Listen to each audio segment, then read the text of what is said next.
Massa has Alonso right behind him. And for how much longer, you wonder, because Fernando Alonso has tyres that are 8 laps older and will try down the inside, but no, he's a bit too far back, even for the double world champion, to make a move. And that's Sebastian Vettel. And something has happened to his right rear tyre, and he nearly collected at the manor as he came back onto the track again. And what happened to the Ferrari there? Sebastian Vettel, who was leading this race, crashing out. Ted. Tyre exploded on the straight. I just heard this sound, a bang, and then all this tyre rubber just came out right in front of the straight. And Ferrari left it too long to bring him into the pits. As happened, of course, at Spa a couple of years ago when Sebastian Vettel had the tyre failure in the closing stages. Safety car has been deployed, and that will trigger a new round of pit stops. And he was on the super soft tyre, not the there we go, 26 laps for his first stint, not the softest of the compounds. The scariest part of all of that was when he went back across the track and didn't get T-boned, thankfully. This is what it looked like from Nico Rosberg. I went over the debris, so check the pressures. And there was quite a lot of rubber exploding off that tyre. But there now, look, he has got up the inside. They touch.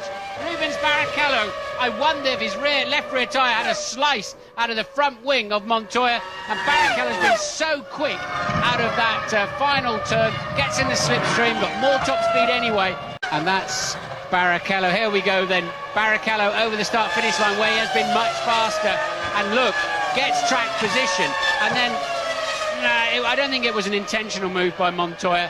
I think it was they just ended up coming together. I don't think there was a tweak of the wheel at the end. I have to say that looked completely different from that angle. But a clear pass then for Rubens Barrichello. Look how the racing line is so dry through Beckett's there. Dramatic shot you'll see in the magazines and on Sky F1 website. It's now rolling down the track by itself. Oh no! Now double yellows are out there, and the drivers need warning as the car with nobody in it is just freewheeling down the road. There's your race leader, Sebastian Vettel, and a second place man, Romain Grosjean, coming through. And there's the marshal. The safety car is now out, as actually the advertising hoarding does everyone a favour and slows that Marussia down. Well, the irony of that is it's in a safer place than it was when it decided to rejoin the race without its driver.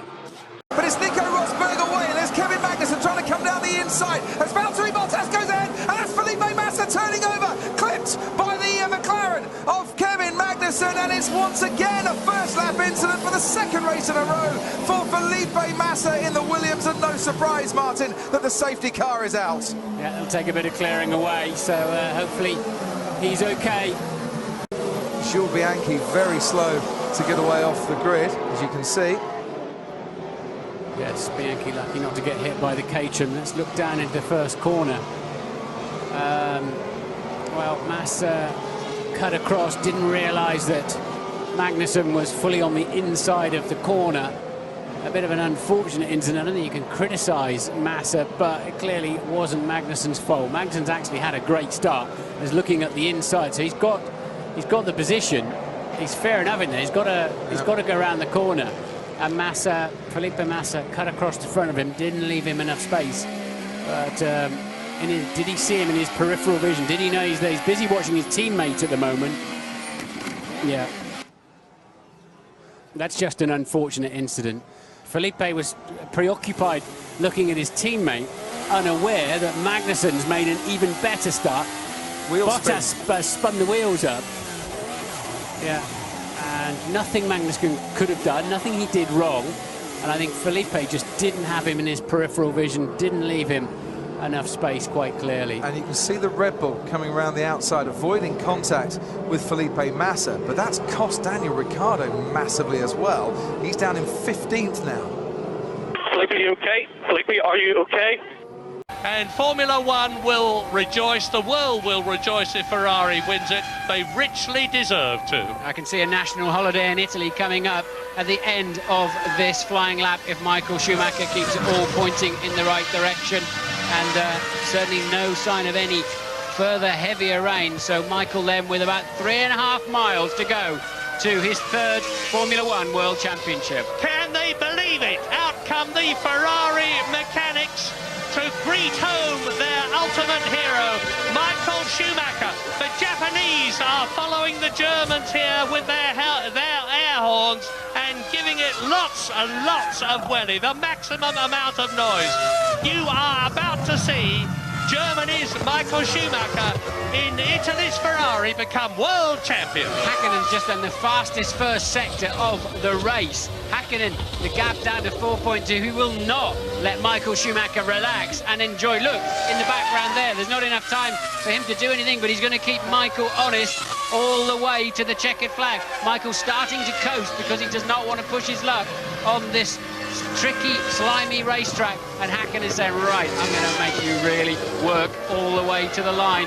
But I don't think Häkkänen has enough time left. Clearly, he does not have enough time left to spoil Michael Schumacher and Ferrari's party. But it shows what a worthy double world champion Mika Häkkinen is. He refuses to give up.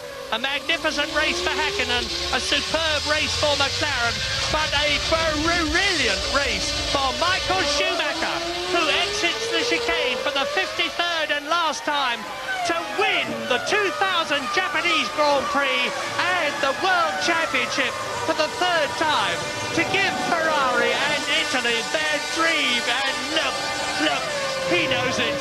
He is absolutely beside himself with joy. He contained himself. You heard Martin say how nervous he was at the beginning of the race, but his ultimate dream has been succeeded. He can now let the emotion flood, and when he gets out of this car, he will be out of the cockpit, over to the mechanics to greet them and thank them for everything they've done. Well, the floodgates have broken for Ferrari. It's a well-deserved victory. It would have been no less well-deserved if McLaren had won it, because they try just as hard as do all the other Formula One teams. But in the end, somebody has to be first and somebody has to be second.